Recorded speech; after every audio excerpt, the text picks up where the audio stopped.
Bitcoin could be the new currency for global trade. Citibank says. That's basically what Citibank is saying, and they're one of the biggest recipients of bailouts in American history and part of this financial system whereby, China's eating their lunch and payment system because the likes of Citibank never bothered to get out of bed. They wouldn't get out of bed for $10,000. They can't be bothered to come up with any innovations. Well, they, in a report entitled Bitcoin at the Tipping Point, it charts the evolution of Bitcoin from a form of payment to its current status as the store of value. Happening right now because the transaction is the settlement.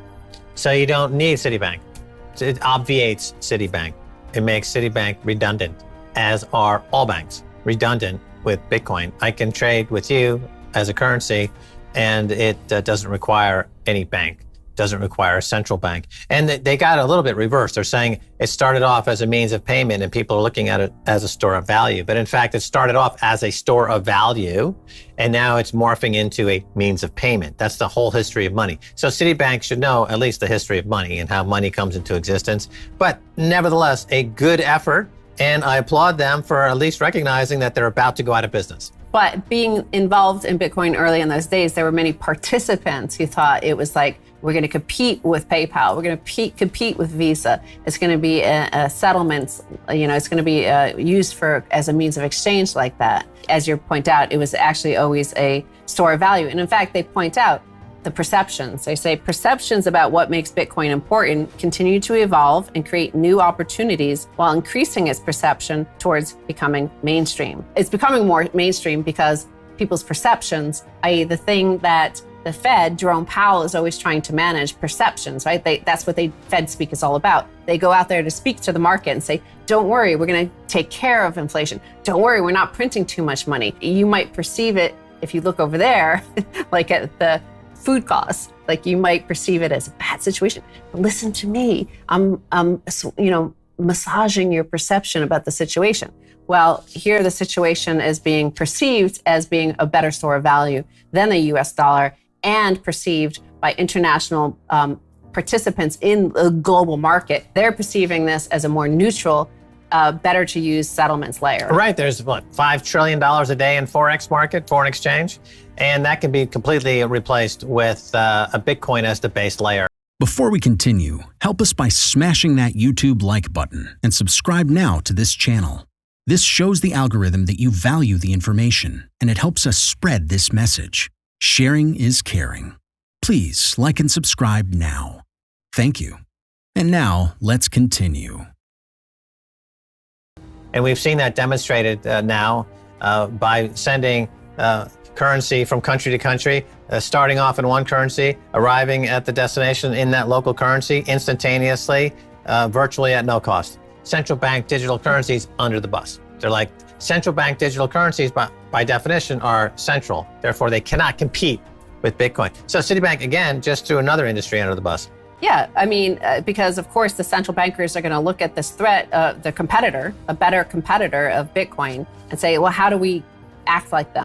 Whoever controls that system, and it's a dollar system right now, like obviously they were pretty fair and open about it when they were out-competed everybody. When we produced all the semiconductor chips, when we produced all the cars, when we produced all the high tech. But now that other countries are way ahead of us in some aspects, we're like, well, you know what? We're going to slow your payments down. That's how we can outcompete you. We're going to make it harder for you to even trade with anybody. So this is what Citibank is saying. They're agreeing with us. Once again, Keiser Report was right. Citibank was wrong until now. China has a 5-year lead over the US in e-commerce payments. China's already working on 6G, whereas US has yet to roll out 5G. The US has no 5G. The product from Verizon is a hoax. They don't have 5G. So we borrowed $4 trillion last year, increased the money supply by 25%. It seems like we're, really far behind on technology and we're borrowing too much money. I mean, how is this playing in Washington? Are the alarm bells sounding or are they asleep at the switch? One of the things that China does is they play a long game.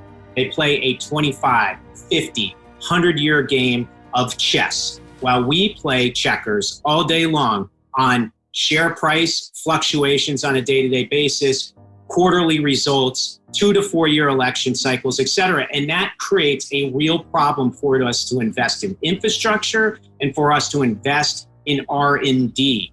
They are doing that great. And by the way, if you want to look at case studies, the best ones to look at right now are 1993, when they said they are not going to participate in our GPS, our global positioning satellite system. They were going to create their own. And guess what? They have. In 1997, they said they are not going to participate in the World Wide Web. They wanted to create their own and bifurcate it from the rest of the world. Guess what? They have. They're doing the same thing with 5G and 6G, and they're going to do it with microchips on their 2025 vision. We are getting left behind, and we need to smarten up. One thing about Donald Trump, whether you liked him or hated him, he pulled the fire alarm and said, we need to wake up to this China challenge.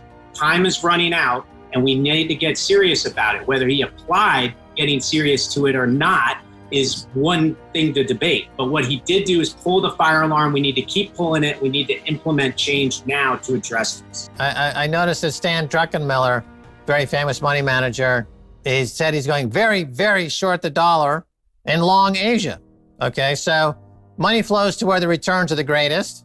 And so the money management industry doesn't seem fazed by these issues. What to do in such a situation? Inform yourself and keep your financial education strong. We from the Compact Group offer our loyal subscribers a free educational portal with first-hand monetary, financial, and economic knowledge. Enter our invite-only Insider Club by clicking the link below. You will get access to first-class information far earlier than the rest. We have prepared a special deal for all our members where you can access a giant pool of Robert Kiyosaki's financial wisdom for just $1. To find out more, simply click the link below and join our Insider Club absolutely free. But there is more you can and should do. Build up several streams of income. More and more people realize that they have to take their future in their own hands, but they don't know how and where to start. We from Compact offer our Insider Club members unique opportunities. Strengthen your financial muscle and get the edge. Click the link below. Become part of our free Insider Club. No financial obligations. But there's one important thing you have to know. You have to become active. So do it now. Become active and see you on the other side.